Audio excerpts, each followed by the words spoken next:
FAPESP, Fundação de Amparo à Pesquisa do Estado de São Paulo, apresenta.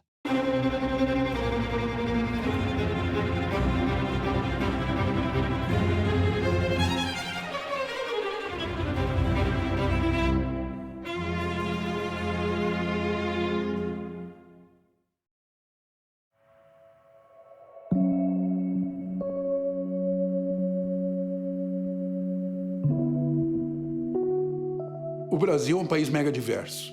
Nós temos a maior biodiversidade do globo. Preservar essa diversidade biológica é preservar o futuro da humanidade.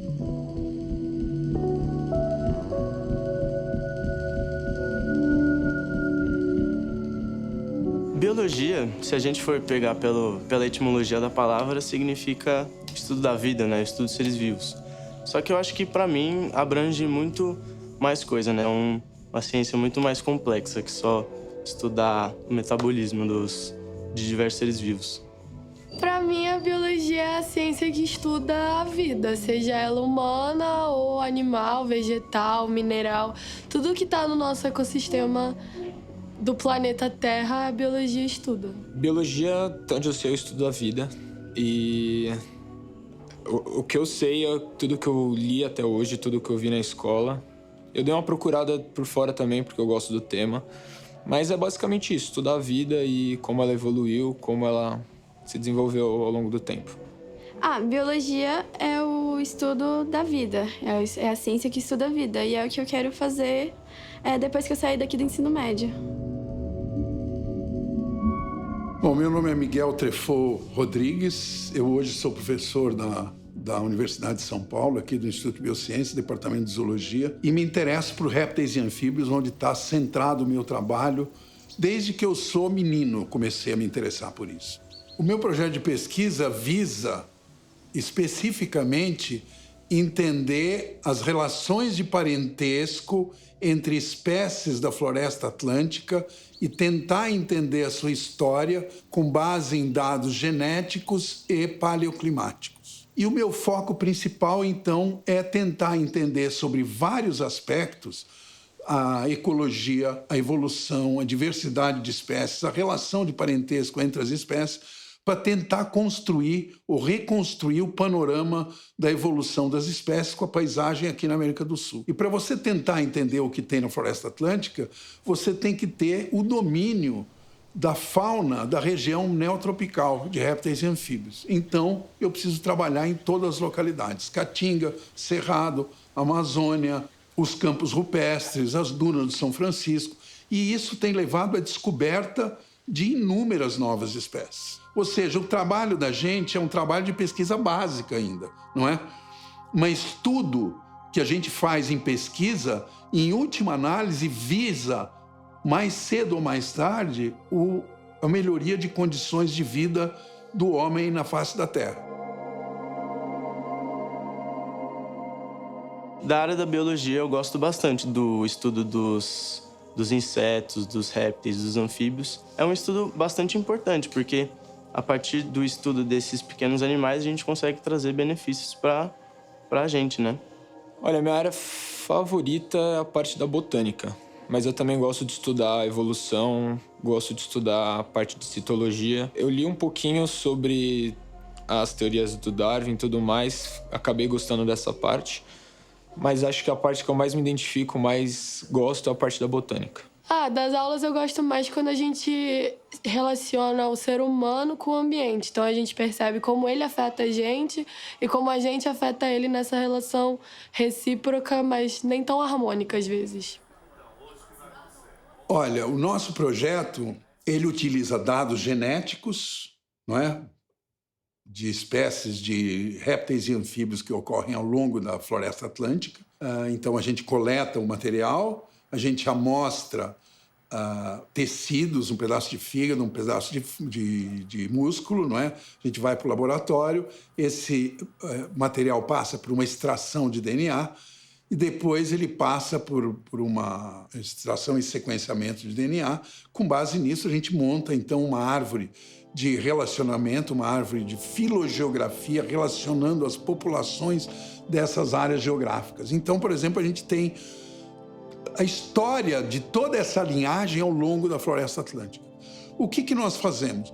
Nós, visitando museus pelo mundo e pelo Brasil, a gente consegue mapear os pontos de ocorrência de uma determinada espécie. Esse mapeamento mostra os pontos onde essas espécies ocorrem. O que nós fazemos? Nós vamos a cada uma dessas localidades e vamos pegar uma série de parâmetros climáticos daquelas localidades. Com base nisso, a gente faz uma extrapolação. A pergunta é a seguinte para o modelo: quais são as áreas no país que têm um clima, condições abióticas similares a essas áreas onde a espécie ocorre? E a gente obtém um mapa. Juntando esses dados agora com os dados genéticos que nós temos, a gente consegue ter um modelo para a história das espécies, para tentar entender o que aconteceu. Então, a gente consegue, com isso, traçar a história da espécie ao longo do tempo e prever o que vai acontecer com ela no futuro. Essa é a beleza da evolução.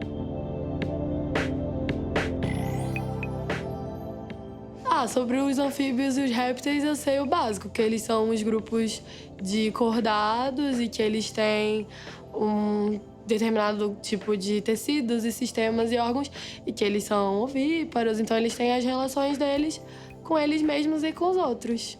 Eu sei que os répteis e os anfíbios ajudam a produzir o próprio antígeno, que se diz, né? O antígeno do veneno. O meu bisavô trabalhava com isso no Instituto Butantan. Ele tirava o veneno da cobra para produzir medicamento contra o próprio veneno. Porque quando você manipula ele e coloca em forma de antígeno, você cria anticorpos para aquele veneno, não é isso? Olha, eu sei que no Instituto Butantan tem pesquisas muito fortes em cima disso, principalmente relacionado às cobras, e mais ou menos tudo que eu sei está relacionado ao Instituto Butantan, que eu já visitei muito, ou às aulas de biologia que a gente teve. Eu já tinha ouvido falar dessa relação com as substâncias que os anfíbios e os répteis excretam com a medicina humana por causa do Instituto Butantan, que tem aqui perto, que faz uns estudos com o veneno das cobras e até de alguns sapos, mas eu acho que o foco deles é mais as cobras mesmo. O meu interesse nos répteis e anfíbios era mais usar o material como matéria-prima para tentar entender a evolução. Os seres vivos carregam consigo uma série de características que são extremamente importantes. Cheio de caracteres, a cor da pele, o número de dedos, sabe? O tamanho do corpo, a cor dos olhos, uma série de características que a gente chama de fenotípicas, que são determinadas geneticamente. O que é importante? Cada espécie tem um patrimônio genético que é único. Só ela tem, ninguém mais tem. Uma outra espécie, que a gente pode dizer que é uma espécie próxima, uma espécie irmã, ela tem caracteres parecidos com aquela, mas que são diferentes. Perguntas: como é que esses caracteres surgiram? Por que eles são diferentes? Não é? Então, o estudo desses caracteres e do genoma, dos caracteres genéticos que levaram à sua formação, são extremamente importantes para entender a evolução e nos dão o arcabouço para a pesquisa que futuramente vai ser aplicada. Exemplos são muitos. Um deles, por exemplo, é a descoberta do captopril, por exemplo, a partir do veneno da jararaca. Então, cientistas estudando o veneno da jararaca, simplesmente por estudar o veneno da jararaca e compará-lo com outras espécies, acabaram descobrindo uma substância que estava ali, que é o captopril, que acabou sendo a base para a maior parte dos medicamentos que controlam a pressão do ser humano. Para ter uma ideia, 1 hectare de floresta que é queimado, elimina para sempre uma quantidade de informação que é infinitamente superior à que está depositada em todas as bibliotecas do mundo. Um homem, num determinado momento, permitiu fazer com que a nossa linhagem chegasse até hoje. O Brasil é um país mega diverso. Nós temos a maior biodiversidade do planeta. e a maior parte dela é ainda desconhecida. Então, nós precisamos estudar o Brasil o mais rápido possível. Por exemplo, a maior parte do Cerrado já foi embora. A maior parte da Mata Atlântica já foi embora. A gente tem 10, 12% da Mata Atlântica que sobra. Cada área que se... Hoje em dia não se corta mais Mata Atlântica, mas cada área que se destruía na Mata Atlântica levava com ela milhares e milhares de espécies. Esse trabalho tem levado a inúmeras descobertas e tem inúmeros desdobramentos, né? Então, tem desdobramentos do ponto de vista comportamental, tem desdobramentos do ponto de vista da biologia do desenvolvimento, por exemplo, saber como é que os membros se formam, não é? Tem trabalhos do ponto de vista genético para mostrar como é que as espécies acabaram se diferenciando, quais foram os caracteres que se mudaram ao longo do tempo, tentando contribuir não só para o conhecimento desses bichos, para as relações de parentesco que eles têm, para tentar entender a evolução dos caracteres ao longo do tempo e de acordo com as paisagens. Eu acho que entender o funcionamento do corpo e da comunidade, da biosfera em geral, é importante para entender não só coisas que acontecem no nosso dia a dia, como a longo prazo nas nossas vidas. Mas eu acho importante entender a evolução e como tudo chegou ao que é hoje e como tudo hoje funciona. A biologia ajuda as pessoas a ter uma melhor expectativa de vida, como eu posso dizer. A biologia pode fornecer medicamentos ou pode fazer pesquisas que ajudam ao melhor bem-estar das pessoas e da sociedade. A minha relação com a biologia é muito íntima. Acho que quanto mais vai passando o tempo, mais eu percebo que é isso mesmo que eu quero para a minha vida. A gente, como ser humano, a gente tem uma importância e um poder de abrangência muito grande. E às vezes a gente não tem consciência do que a gente pode fazer com isso.